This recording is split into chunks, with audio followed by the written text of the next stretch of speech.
एडजी पर वापस स्वागत है तुम्हारे पर्सनल एआई ट्यूटर के साथ। आज हम सीबीएसई क्लास 7 आर्ट्स के चैप्टर से मोर विदाउट स्पीच माइंड को डीपली रिवाइज करेंगे। आराम से बैठो, नोटबुक हो तो अच्छा, लेकिन सिर्फ सुनकर भी सीख सकते हो।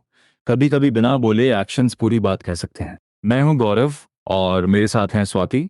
आज हम मिम की definition, basic features, imaginary objects, activities, तीन पिलर्स, इक्वालिटी, शो प्रिपरेशन और एग्जाम टिप्स कवर करेंगे। और सुनते समय एक बात याद रखना, हम सिर्फ नोट्स रिपीट नहीं करेंगे। हम बीच बीच में तुम्हें सोचने, प्रेडिक्ट करने और अपने वर्ड्स में आंसर बनाने के लिए रोकेंगे। अगर कोई डाउट आए तो उसे मन में साफ क्वेश्चन की तरह बोलो। चलो पहले लर्निंग मैप बनाते हैं। चैप्टर 4 बड़े सवालों के आसपास बना है। पहला, माइम क्या है और इसकी पहचान कैसे होती है। दूसरा, बिना स्पीच और प्रॉप्स के ऑब्जेक्ट या सिचुएशन कैसे दिखाई जाती है। तीसरा, सक्सेसफुल माइम शो के तीन पिलर्स कौन से हैं। और चौथा, माइम को यूनिवर्सल लैंग्वेज और इक्वालिटी का माध्यम क्यों कहा जाता है। इसके साथ एक्टिविटीज भी इम्पॉर्टेंट है, क्योंकि चैप्टर माइम को केवल पढ़ने की चीज नहीं मानता। इसमें pair communication, imaginary object, circle activity और ग्रुप माइम शामिल है। इसलिए एग्जाम में डेफिनेशन के साथ प्रोसेस, पर्पस और एग्जाम्पल एक्सप्लेन करने को भी कहा जा सकता है। अब चैप्टर का ओपनिंग सिचुएशन इमेजिन करो। तुम एक इंपॉर्टेंट इवेंट में बैठे हो जहां कोई बोल नहीं सकता। तुम्हारा अम्ब्रेला बाहर रह गया है और फ्रेंड एंट्रेंस के पास बैठा है। तुम बाहर नहीं जा सकते। अब तुम्हें फ्रेंड को बताना है कि अम्ब्रेला बाहर से ले आओ। वर्ड्स के बिना कैसे बताओगे। शायद तुम अम्ब्रेला खोलने जैसा एक्शन करोगे, फिर बाहर की ओर पॉइंट करोगे, फ्रेंड की तरफ देखोगे और हाथ से लाने का संकेत दोगे। अगर फ्रेंड मना करे तो तुम इम्पोर्टेंस दिखाने के लिए एक्सप्रेशन और रिपीटेड जेस्चर यूज कर सकते हो। यही साइलेंट कम्युनिकेशन माइम का प्रैक्टिकल बिगिनिंग है। प्रिसाइजली, माइम एक फॉर्म ऑफ एक्टिंग है जिसमें वर्ड्स या साउंड यूज नहीं होते। ये किसी बड़े प्ले का हिस्सा हो सकता है जिसमें बाकी जगह डायलॉग्स हों। जो व्यक्ति माइम परफॉर्म करता है उसे भी माइम कहा जाता है। एग्जाम पॉइंट, डेफिनेशन में नो वर्ड्स और साउंड और एक्टिंग दोनों लिखना। और इंडिया में माइम को मुकाभिनया कहा जाता है। इसका मतलब याद करते समय इसे केवल साइलेंट एक्टिंग मत समझना। इसमें एक्शंस, एक्सप्रेशंस, इमेजिनेशन और ऑडियंस की अंडरस्टैंडिंग मिलकर मैसेज बनाते हैं। साइलेंस खाली नहीं है। सही एक्सप्रेशन के साथ साइलेंस बहुत पावरफुल हो सकता है। Marcel Marceau, well known French mime artist, ने माइम को यूनिवर्सल लैंग्वेज ऑफ साइलेंस कहा। हमें कोड को वर्ड फॉर वर्ड याद करने की जरूरत नहीं, लेकिन उसका आइडिया क्लियर होना चाहिए। माइम इनविजिबल चीजों को विजिबल बनाता है और साइलेंस को पावरफुल कम्युनिकेशन में बदलता है। एक क्विक चेक, अगर कोई परफॉर्मर बिना बोले केवल फेशियल एक्सप्रेशंस और बॉडी मूवमेंट से किसी सिचुएशन को समझाता है तो क्या वह माइम है?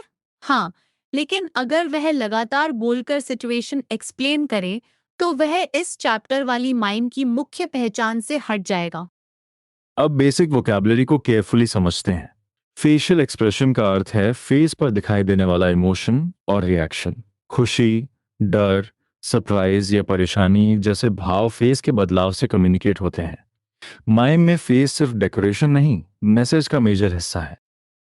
एक सेकंड सोचो, सावर लेमन खाने की एक्सप्रेशन और हैवी सूटकेस उठाने की एक्सप्रेशन सेम होगी? नहीं। सावर लेमन में फेस का रिएक्शन प्रमुख होगा, जबकि सूटकेस में फेस के साथ बॉडी स्ट्रेन भी दिखेगा। यही फेशियल एक्सप्रेशन को कॉन्टेक्स्ट से जोड़ना है। दूसरा टर्म है एनर्जी। यह एनर्जी का मतलब केवल तेज मूवमेंट नहीं है। इसका अर्थ है हर एक्शन के पीछे इंटेंसिटी और फोकस। छोटा एक्शन भी फोकस्ड हो तो ऑडियंस समझ सकती है, और बड़ा एक्शन बिना फोकस के कंफ्यूजिंग हो सकता है। तो क्या एनर्जी का अर्थ हमेशा बहुत जोर से हाथ पैर चलाना है? नहीं, यही कॉमन कंफ्यूजन है।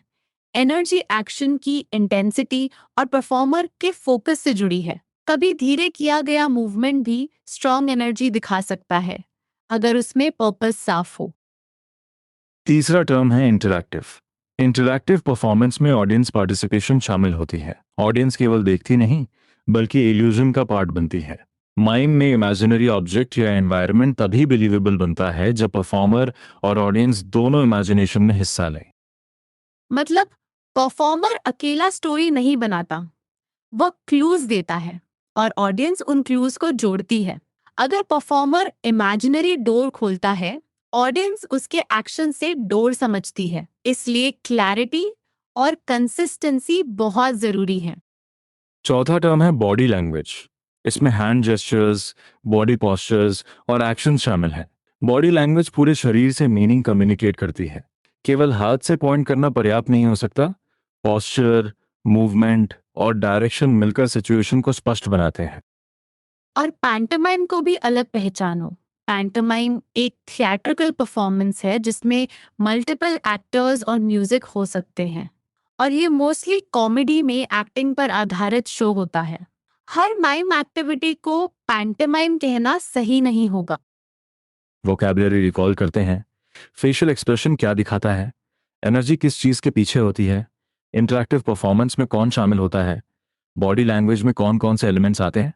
अपने मन में 4 छोटे आंसर्स बोलो। आंसर्स है फेस पर इमोशन और रिएक्शन, एक्शंस के पीछे इंटेंसिटी और फोकस, ऑडियंस पार्टिसिपेशन और हैंड जेस्चर्स, बॉडी पोस्चर्स तथा एक्शंस। ऐसे शॉर्ट डेफिनेशंस को अपने वर्ड्स में लिखो, लेकिन की टर्म्स जरूर रखो। अब हम एक्टिविटी 2.1 पर आते हैं। माइम में स्पेसिफिक सेट या फिजिकल प्रॉप जरूरी नहीं होते, इसलिए परफॉर्मर को इमेजिनरी वर्ल्ड क्रिएट करना और ऑडियंस को उसकी एग्जिस्टेंस पर विश्वास दिलाना सीखना पड़ता है। ये इमेजिनेशन और फिजिकल डिटेल दोनों की प्रैक्टिस है। चैप्टर पेंसिल बॉक्स का एग्जाम्पल देता है। पहले इमेजिन करो कि तुम पेंसिल बॉक्स हाथ में पकड़े हो, उसकी साइज और शेप याद रखो। फिर वही बॉक्स आयन से भरा हुआ मानो। शेप सेम रहेगी, लेकिन होल्ड करने का एफर्ट अलग दिखना चाहिए। फिर इमेजिन करो कि पेंसिल बॉक्स पूरी तरह एम्प्टी है। अब ऑब्जेक्ट की साइज और शेप तो वही रह सकती है, लेकिन वेट का एक्सपीरियंस बदल जाएगा। यही इंपॉर्टेंट रीजनिंग है। ऑब्जेक्ट को केवल नाम से नहीं, उसके फिजिकल क्वालिटी से दिखाना है। तुम्हारा आंसर क्या आ रहा है? आयरन फिल्ड बॉक्स उठाते समय आर्म्स और शोल्डर्स में एफर्ट दिखेगा। एम्प्टी बॉक्स उठाते समय मूवमेंट हल्का और क्विकर हो सकता है, लेकिन बॉक्स की इनविजिबल बाउंड्रीज कंसिस्टेंट रहनी चाहिए, वरना ऑडियंस को लगेगा कि ऑब्जेक्ट बदल गया। इस एक्टिविटी का लर्निंग आउटकम कॉन्फिडेंस और विजुअलाइजेशन से जुड़ा है। जब तुम बिना टचिंग ऑब्जेक्ट का एक्सपीरियंस दिखाते हो, तो तुम इमेजिनेशन को बॉडी लैंग्वेज में ट्रांसलेट कर रहे होते हो। यही माइम की स्पेशल स्किल है। एक छोटा लिसनर चैलेंज। पहले क्रिकेट बॉल पकड़ने जैसा एक्शन सोचो, फिर बास्केटबॉल, फिर बलून। तीनों बॉल ऑब्जेक्ट्स हैं, लेकिन क्या तीनों को सेम तरीके से हैंडल करोगे? बिल्कुल नहीं। साइज, वेट और एक्सपीरियंस अलग होने से एक्शन बदलता है। अब पहली basic rule, do not become the object, use the object. इसका अर्थ है कि परफॉर्मर को अपने हाथ या शरीर को ऑब्जेक्ट का लिटरल शेप नहीं बना देना चाहिए। उसे ये दिखाना चाहिए कि वह इमेजिनरी ऑब्जेक्ट को कैसे पकड़ रहा है या यूज कर रहा है। चैप्टर सिजर्स का एग्जाम्पल देता है। अगर तुम केवल 2 फिंगर्स को सिजर्स की तरह मूव करोगे, तो तुम ऑब्जेक्ट को यूज करने के बजाय अपनी फिंगर्स को सिजर्स बना रहे हो। ऑडियंस को पकड़ने की जगह ओपनिंग और कटिंग एक्शन समझ आना चाहिए। इसी तरह होल्डिंग अ गन दिखाते समय हाथ की शेप क्लू दे सकती है, लेकिन फोकस ये होना चाहिए कि परफॉर्मर ऑब्जेक्ट को होल्ड और एम कर रहा है। अगर हर ऑब्जेक्ट को फिंगर्स की छोटी शेप बना दोगे, तो ट्रेन, कार या फ्रिज जैसे बड़े ऑब्जेक्ट्स कैसे दिखाओगे। यहाँ एक यूजफुल टेस्ट है। अपने आप से पूछो, क्या मैं ऑब्जेक्ट बना रहा हूँ या ऑब्जेक्ट के साथ इंटरैक्शन दिखा रहा हूँ? अगर ऑडियंस को तुम्हारे हैंड्स की शेप से ज्यादा होल्डिंग, ओपनिंग, पुशिंग या कैरिंग का एक्शन दिख रहा है, तो डायरेक्शन सही है। दूसरी रूल है establish the space, size and weight of the object. Imaginary object believable तभी लगेगा जब एक्शन उसकी क्वालिटी के अनुसार हो। परफॉर्मर को ऑब्जेक्ट की बाउंड्रीज, डिस्टेंस, हैवीनेस और हैंडलिंग का अनुभव कंसिस्टेंट रखना चाहिए। इसलिए क्रिकेट बॉल, बास्केटबॉल और बलून के एक्शंस कंपेयर करो। क्रिकेट बॉल छोटी और अलग वेट वाली है, बास्केटबॉल बड़ी है। बलून को संभालने में हल्कापन और सावधानी दिखेगी। चैप्टर का पॉइंट यह है कि साइज, वेट और एक्सपीरियंस एक्शन में दिखाई देने चाहिए। अब तक हम फर्स्ट मेजर आइडिया कवर कर चुके हैं। माइम में स्पीच नहीं, लेकिन कम्युनिकेशन पूरी तरह मौजूद है। फेशियल एक्सप्रेशंस और बॉडी लैंग्वेज मैसेज देते हैं, एनर्जी उसे फोकस देती है, और इमेजिनरी स्पेस उसे बिलीवेबल बनाता है। अगर इस पॉइंट पर कोई डाउट है कि बिना प्रॉप्स ऑडियंस ऑब्जेक्ट कैसे समझेगी, तो आंसर है कंसिस्टेंसी प्लस क्लियर एक्शन। हर बार इनविजिबल ऑब्जेक्ट को एक ही साइज और लोकेशन पर इमेजिन करो, फिर उसके वेट और शेप के अनुसार मूवमेंट करो। अब सर्कल टाइम की तरफ चलते हैं। चैप्टर 2 रिफ्लेक्टिव क्वेश्चंस पूछता है। पहला, स्पीच या प्रॉप्स के बिना परफॉर्म करने का सबसे इंजॉयबल एस्पेक्ट क्या है? इसका एक पॉसिबल आंसर क्रिएटिविटी और इमेजिनेशन हो सकता है, क्योंकि परफॉर्मर ऑर्डिनरी स्पेस को इमेजिनरी वर्ल्ड में बदलता है। दूसरा सवाल पूछता है कि माइम में सबसे डिफिकल्ट क्या है, स्पीच का यूज ना करना या प्रॉप्स का यूज ना करना। इसका आंसर सभी के लिए सेम नहीं होगा। इम्पॉर्टेंट ये है कि तुम रीजन दो, जैसे स्पीच के बिना इमोशन क्लियर करना या प्रॉप्स के बिना ऑब्जेक्ट बिलीवेबल बनाना। Activity 2.2 full class team activity है। सभी स्टूडेंट सर्कल में बैठते हैं। पहला स्टूडेंट इमेजिनरी ऑब्जेक्ट चूज करता है, उसके शेप, साइज और वेट को एक्शन से डिपिक्ट करता है। फिर ऑब्जेक्ट अगले स्टूडेंट को पास करता है। स्पीच और साउंड दोनों अलाउड नहीं है। अगला स्टूडेंट ऑब्जेक्ट रिसीव करके अंडरस्टैंडिंग में एक नया एक्शन जोड़ता है और फिर पास करता है। कोई ऑब्जेक्ट का नाम अनाउंस नहीं करता। ऑडियंस और पार्टिसिपेंट्स अपनी अंडरस्टैंडिंग से ऑब्जेक्ट पहचानते हैं। यह एक्टिविटी कम्युनिकेशन की क्लैरिटी और ऑब्जर्वेशन दोनों डेवलप करती है। बेसिक वर्जन में एवरीडे ऑब्जेक्ट्स लिए जा सकते हैं, जैसे पेन, सिजर्स या वॉच। हर स्टूडेंट को ऐसा यूनिक एक्शन करना है जो पहले नहीं किया गया। इससे रेपिटेशन कम होती है और पार्टिसिपेंट्स ऑब्जेक्ट की अलग क्वालिटीज पर ध्यान देते हैं। एडवांस्ड वर्जन में ऑब्जेक्ट समय के साथ थोड़ा बदलता है, जैसे ह्यूज आइस क्यूब धीरे धीरे मेल्ट हो सकता है या हैंडफुल ऑफ सैंड फिंगर से स्लिप होते होते कम हो सकता है। इसलिए फर्स्ट स्टूडेंट और लास्ट स्टूडेंट का एक्शन सेम नहीं रहेगा। इस एडवांस एक्टिविटी में केवल ऑब्जेक्ट पास नहीं हो रहा, उसका स्टेट भी इवॉल्व हो रहा है। परफॉर्मर को प्रीवियस एक्शन ऑब्जर्व करना और उसमें लॉजिकल चेंज जोड़ना है। यही कोलैबोरेटिव इमेजिनेशन है, जहां ग्रुप मिलकर इनविजिबल स्टोरी को आगे बढ़ाता है। एक चेक।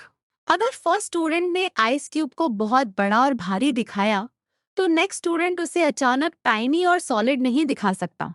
उसे मेल्टिंग प्रोसेस कंटिन्यू करना होगा। माइम में कंटिन्यूटी ऑडियंस की अंडरस्टैंडिंग को सपोर्ट करती है। अब तक का मिनी रिकैप। इंडिविजुअल एक्टिविटी में इमेजिनरी ऑब्जेक्ट की शेप, साइज और वेट एक्सपीरियंस किए। बेसिक टीम एक्टिविटी में ऑब्जेक्ट सर्कल में पास किया और यूनिक एक्शंस जोड़े। एडवांस्ड एक्टिविटी में ऑब्जेक्ट की कंडीशन समय के साथ बदली। ऐसे एक्टिव रिकॉल के लिए एडजी में तुम किसी एग्जैक्ट डाउट को एआई ट्यूटर के सामने क्वेश्चन की तरह रख सकते हो, जैसे इमेजिनरी ऑब्जेक्ट को बिलीवेबल बनाने के लिए साइज और वेट कैसे दिखाएं। लेकिन अभी लेसन फ्लो में हम नेक्स्ट मेजर सेक्शन 3 पिलर्स पर जा रहे हैं। हर सक्सेसफुल माइम शो के 3 पिलर्स बताए गए हैं। पहला इमेजिनेशन, दूसरा एग्जैजरेशन और तीसरा कॉस्ट्यूम एंड मेकअप। चैप्टर याद दिलाता है कि इन तीनों पर इंडिविजुअल और ग्रुप दोनों लेवल पर प्रैक्टिस करनी चाहिए। पहले पिलार इमेजिनेशन को डीप समझते हैं।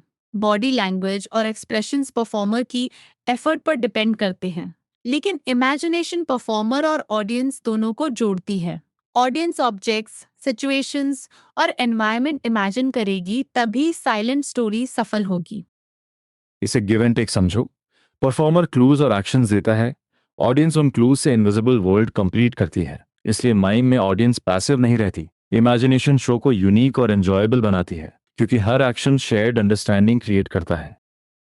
क्या इमेजिनेशन केवल परफॉर्मर की क्रिएटिविटी है? नहीं, यही लाइकली कंफ्यूजन है। चैप्टर साफ कहता है कि इमेजिनेशन में ऑडियंस भी इन्वॉल्व्ड है। अगर ऑडियंस ऑब्जेक्ट्स और एनवायरनमेंट इमेजिन नहीं कर पाएगी, तो परफॉर्मर का एफर्ट पूरी तरह कम्युनिकेट नहीं होगा। दूसरा पिलर है एग्जैजरेशन। इसका अर्थ है मूवमेंट्स, एक्शंस और एक्सप्रेशंस को लार्जर देन लाइफ बनाना। माइम में स्पीच नहीं होती, इसलिए सटल डिटेल्स को विजिबल और अंडरस्टैंडेबल बनाने के लिए एक्सप्रेशन और मूवमेंट को बढ़ाना पड़ सकता है। लार्ज ऑडियंस के सामने एग्जैजरेशन और भी इम्पोर्टेंट हो जाती है। पीछे बैठे दर्शक छोटे आईब्रो मूवमेंट या हल्का जेस्चर मिस कर सकते हैं, लेकिन इसका अर्थ रैंडम ओवर एक्टिंग नहीं है। हर बड़ा मूवमेंट स्टोरी या इमोशन को क्लियरर बनाने के लिए होना चाहिए। चैप्टर एग्जैजरेशन को नाट्यधर्मी स्टाइल ऑफ एक्टिंग से जोड़ता है। इसमें ड्रामेटिक और स्टाइलाइज टेक्निक्स जैसे स्लो मोशन, रेपिटेशन और ओवर एक्सप्रेशन शामिल हो सकते हैं। एग्जाम में कंपैरिजन आए तो लिखो कि दोनों में इम्पैक्ट के लिए एक्शंस और एक्सप्रेशंस को स्टाइलाइज किया जाता है। एक क्विक थॉट, अगर कोई परफॉर्मर हैवी सूटकेस लिफ्ट करने का एक्शन बहुत छोटा और नॉर्मल रखे तो ऑडियंस वेट समझ पाएगी? शायद नहीं। एग्जैजरेटेड एफर्ट, बॉडी स्ट्रेन और फेशियल रिएक्शन उस इनविजिबल वेट को विजिबल बनाते हैं। तीसरा पिलर है कॉस्ट्यूम एंड मेकअप। माइम में कॉस्ट्यूम और मेकअप सीधे कैरेक्टर को डिपिक्ट नहीं करते, जैसा ड्रामा या डांस में हो सकता है। इनका स्टाइल प्राइमरीली न्यूट्रल होता है ताकि स्टोरी टेलिंग आइडेंटिटी और क्लोथिंग स्टीरियोटाइप्स पर डिपेंड न करे। कॉस्ट्यूम के लिए चैप्टर ब्लैक शर्ट और पैंट्स का एग्जाम्पल देता है, खासकर वाइट बैकड्रॉप के against. Black and white stripes या ग्लव्स, सॉक्स और सस्पेंडर्स जैसे एक्सेसरीज भी यूज हो सकते हैं। इनका उद्देश्य विजुअल क्लैरिटी और न्यूट्रल प्रेजेंटेशन है।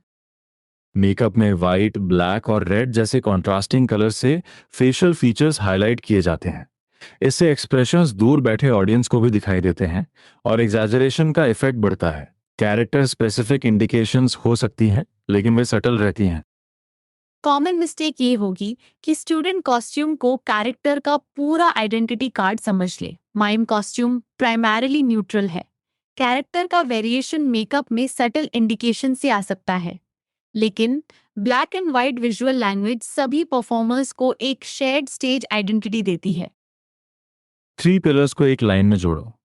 इमेजिनेशन इनविजिबल वर्ल्ड बनाती है। एग्जैजरेशन साइलेंट एक्शंस को विजिबल बनाती है। कॉस्ट्यूम एंड मेकअप परफॉर्मेंस को विजुअली क्लियर और प्राइमरीली न्यूट्रल रखते हैं। सक्सेसफुल शो के लिए तीनों की प्रैक्टिस जरूरी है। अब हम फाइनल मेजर आइडिया में एंटर कर रहे हैं, mime as a universal language for equality. Mime की सबसे स्ट्राइकिंग क्वालिटी है नो स्पीच। जब स्पोकन लैंग्वेज हट जाती है तो अलग अलग भाषाओं के बीच कम्युनिकेशन बैरियर कम हो जाता है। चैप्टर कहता है कि इमोशंस यूनिवर्सल होते हैं, इसलिए किसी भी स्टेट या कंट्री से आई माइम सिचुएशन को अलग जगह का व्यक्ति भी समझ सकता है। स्टोरी का मीनिंग वर्ड्स पर नहीं, विजिबल एक्शंस और शेयर्ड ह्यूमन इमोशंस पर टिकता है। क्या हर कल्चर का पर्सन हर डिटेल एग्जैक्टली समझेगा? जरूरी नहीं, लेकिन माइम इमोशंस और सिचुएशंस को ऐसे माध्यम से दिखाता है जो लैंग्वेज बैरियर से कम प्रभावित होता है। यही यूनिवर्सल अपील है और इसी वजह से माइम इक्वालिटी की तरफ बढ़ता है। ब्लैक एंड वाइट कॉस्ट्यूम्स और कॉमन वाइट मेकअप का एक सोशल इफेक्ट भी बताया गया है। ये क्लोथ्स के आधार पर बनने वाले स्टीरियोटाइप्स और बायस को कम कर सकते हैं। ऑडियंस पहले स्टोरी और एक्शंस देखती है, न कि परफॉर्मर की सोशल आइडेंटिटी को कॉस्ट्यूम से जज करती है। जेंडर स्टीरियोटाइप्स तोड़ने का एग्जाम्पल भी चैप्टर देता है। माइनिंग या बिल्डिंग कंस्ट्रक्शन जैसे सीन में विमेन को हैवी लोड्स कैरी करते हुए दिखाया जा सकता है। माइम का कॉमन कॉस्ट्यूम इस पॉसिबिलिटी को सपोर्ट करता है, क्योंकि रोल क्लोथिंग स्टीरियोटाइप से रिस्ट्रिक्टेड नहीं रहता। यहाँ आंसर लिखते समय केवल यूनिवर्सल लैंग्वेज मत लिख देना। एक्सप्लेन करो कि स्पीच की अनुपस्थिति लैंग्वेज बैरियर्स तोड़ती है, कॉमन कॉस्ट्यूम स्टीरियोटाइप्स कम करता है और माइम इमोशंस तथा स्टोरीज को इंक्लूसिव तरीके से प्रस्तुत कर सकता है। माइम डिफिकल्ट एक्सपीरियंसेस के लिए भी सिर्फ एक्सप्रेशन दे सकता है। चैप्टर बताता है कि लोग माइम की मदद से ट्रॉमा या बैड एक्सपीरियंसेस से बाहर आने और उन्हें शेयर करने की दिशा में मदद पा सकते हैं, क्योंकि एक्सप्रेशन बिना जज्ड होने के डर के हो सकती है। इस पॉइंट को रिस्पॉन्सिबली समझो। माइम हर समस्या का ऑटोमेटिक सोल्यूशन नहीं कहा गया है। चैप्टर का फोकस यह है कि साइलेंट एक्सप्रेशन लोगों को अपने एक्सपीरियंसेस शेयर करने की फ्रीडम और कम फियर दे सकती है। ये माइम की इंक्लूसिव और सपोर्टिव क्वालिटी है। अब एक्टिव रिकॉल। माइम को यूनिवर्सल लैंग्वेज क्यों कहा जाता है? दो कारण सोचो। पहला स्पीच से जुड़ा होगा और दूसरा कॉस्ट्यूम्स तथा स्टीरियोटाइप्स से। अपने आंसर को 2 या 3 कंप्लीट सेंटेंसेस में बनाओ। स्ट्रॉन्ग आंसर यह होगा, माइम स्पीच पर डिपेंड नहीं करता, इसलिए लैंग्वेज बैरियर्स घटते हैं और यूनिवर्सल इमोशंस कम्युनिकेट हो सकते हैं। Neutral black and white costumes तथा कॉमन मेकअप क्लोथिंग बेस्ड बायस और स्टीरियोटाइप्स को कम करते हैं, जिससे स्टोरी टेलिंग अधिक इंक्लूसिव बनती है। अब प्रिपेयरिंग फॉर शो। एक्टिविटी 2.3 में क्लास को 5 से 10 स्टूडेंट्स के ग्रुप्स में बांटा जाता है। पहले ग्रुप सीन को रेगुलर प्ले की तरह सेट्स और प्रॉपर्टीज के साथ इनैक्ट करता है। फिर धीरे धीरे एक्सटर्नल सपोर्ट हटाई जाती है। पहले चेयर्स, टेबल्स और बाकी सेट प्लेसमेंट्स को माइंड में मार्क करो, फिर सेट्स हटाकर सीन इनैक्ट करो। इसके बाद प्रॉप्स भी रिमूव कर दो। वॉकिंग स्टिक या बो एंड एरो जैसे प्रॉप्स शुरुआत में हाथ में होल्ड करके यूज किए जा सकते हैं, लेकिन फाइनल प्रैक्टिस बिना सेट्स और प्रॉप्स हो सकती है। यह सीक्वेंस क्यों यूजफुल है? क्योंकि ग्रुप पहले सीन और स्पेशल अरेंजमेंट समझता है, फिर उसी अंडरस्टैंडिंग को बॉडी और इमेजिनेशन से रिक्रिएट करता है। धीरे धीरे सपोर्ट हटाने से परफॉर्मर्स इनविजिबल सेट्स और प्रॉप्स को बिलीवेबल तरीके से शो करना सीखते हैं। प्रैक्टिस के लिए डेली रूटीन को माइंड में परफॉर्म करने का सुझाव है। वेकिंग अप से लेकर बेड पर जाने तक माइनर डिटेल्स याद करो और एक्शन से दिखाओ। ये रूटीन सिंपल लगती है, लेकिन इसमें कई ट्रांजिशंस, ऑब्जेक्ट्स, स्पेसेस और एक्सप्रेशंस को साइलेंटली कनेक्ट करना पड़ता है। म्यूजिक यूज की जा सकती है, लेकिन चैप्टर का क्लियर कंडीशन है कि वह इंस्ट्रूमेंटल हो, उसमें लिरिक्स या स्पीच न हो। यानी बैकग्राउंड म्यूजिक सिचुएशन को सूट कर सकती है, पर स्पोकन कम्युनिकेशन वापस नहीं लानी चाहिए। ये डिटेल एग्जाम में मिस मत करना। टीचर ग्रुप्स को अपने क्रिएट सीन्स या फेमिलियर सीन्स चुनने के लिए इनकरेज कर सकते हैं। चैप्टर इंक्लूसिविटी और स्टीरियोटाइप ब्रेकिंग थीम्स को भी सपोर्ट करता है, इसलिए ग्रुप परफॉर्मेंस में केवल फनी मूवमेंट नहीं, मीनिंगफुल और इंक्लूसिव स्टोरी टेलिंग भी सोची जा सकती है। एक फाइनल प्रिपरेशन चेक। शो से पहले ग्रुप को क्या क्या देखना चाहिए? सीन की sequence, imagine set placements, object की साइज और weight, expressions, exaggerated actions, neutral costume और इंस्ट्रूमेंटल म्यूजिक। हर मेंबर का एक्शन स्टोरी में क्लियर होना चाहिए।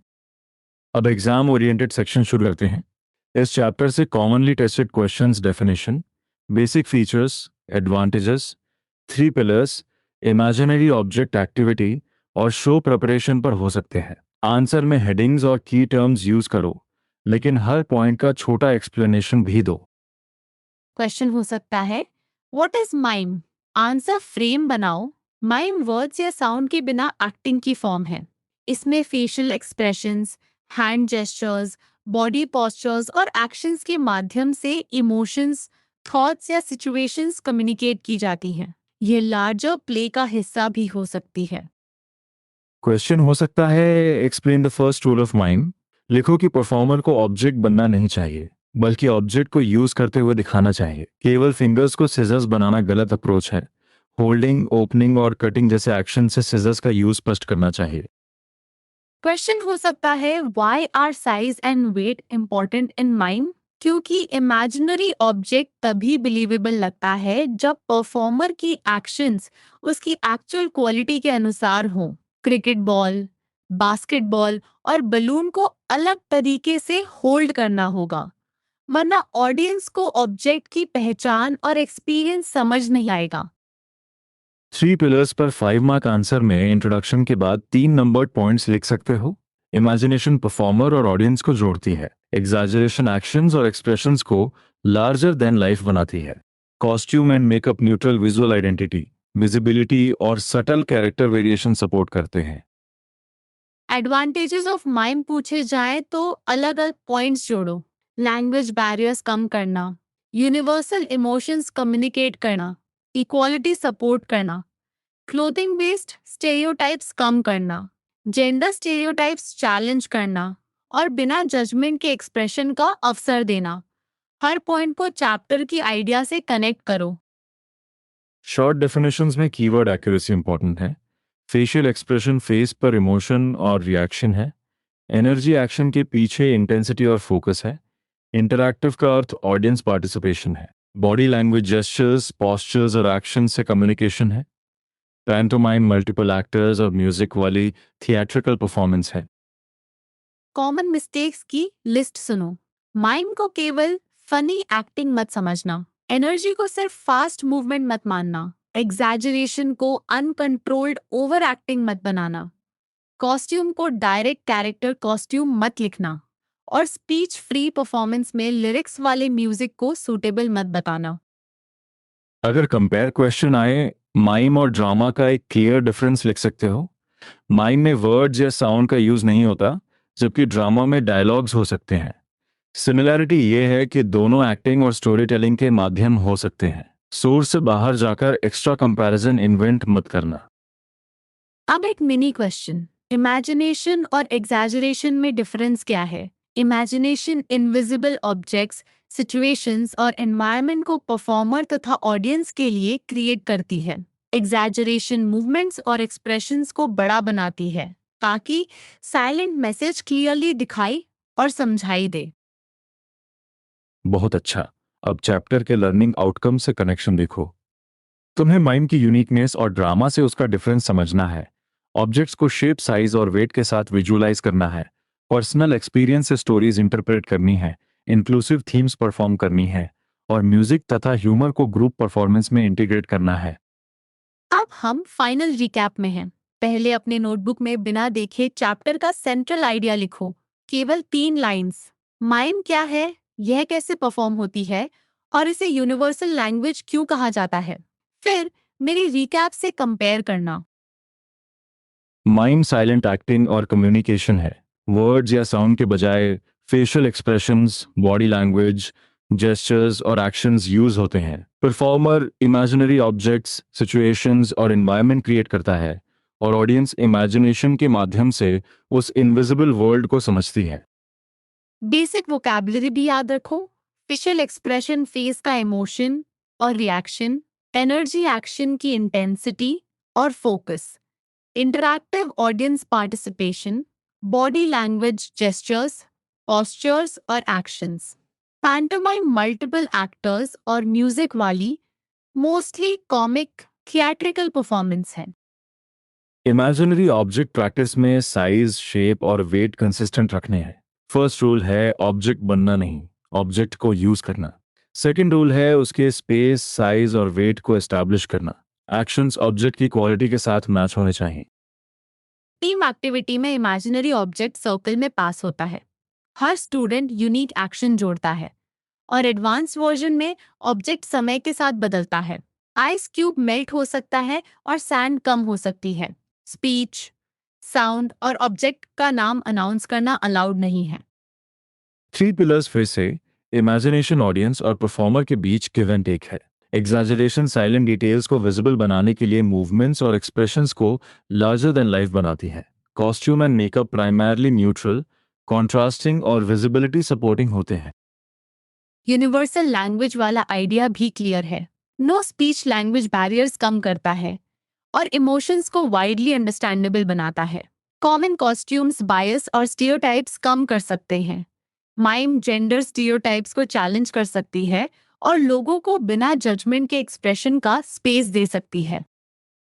शो प्रिपरेशन में ग्रुप पहले सेट्स और प्रॉपर्टीज के साथ सीन समझता है, फिर सेट्स हटाकर इनैक्ट करता है और अंत में प्रॉप्स भी हटाए जा सकते हैं। Day routine mind practice useful है। बैकग्राउंड म्यूजिक हो तो इंस्ट्रूमेंटल हो, लिरिक्स या स्पीच वाली नहीं। फाइनल चैलेंज के लिए 4 प्रॉम्प्ट्स हैं। माइम की डेफिनेशन दो। इमेजिनरी ऑब्जेक्ट की वेट कैसे दिखाओगे? 3 पिलर्स एक्सप्लेन करो। और माइम इक्वालिटी को कैसे सपोर्ट करती है? हर आंसर बोलकर प्रैक्टिस करो, क्योंकि बोलकर रिट्रीवल करने से केवल पढ़ने से बेहतर रिकॉल बनता है। आज हमने से मोर विदाउट स्पीच माइम का पूरा लर्निंग जर्नी रिवाइज किया। याद रखो, माइम वर्ड्स या साउंड के बिना एक्टिंग है। फेशियल एक्सप्रेशन, बॉडी लैंग्वेज और एनर्जी इसके बेसिक फीचर्स हैं। इमेजिनरी ऑब्जेक्ट्स के लिए साइज, शेप और वेट दिखाने हैं। और 3 पिलर्स हैं, इमेजिनेशन, एग्जैजरेशन तथा कॉस्ट्यूम एंड मेकअप।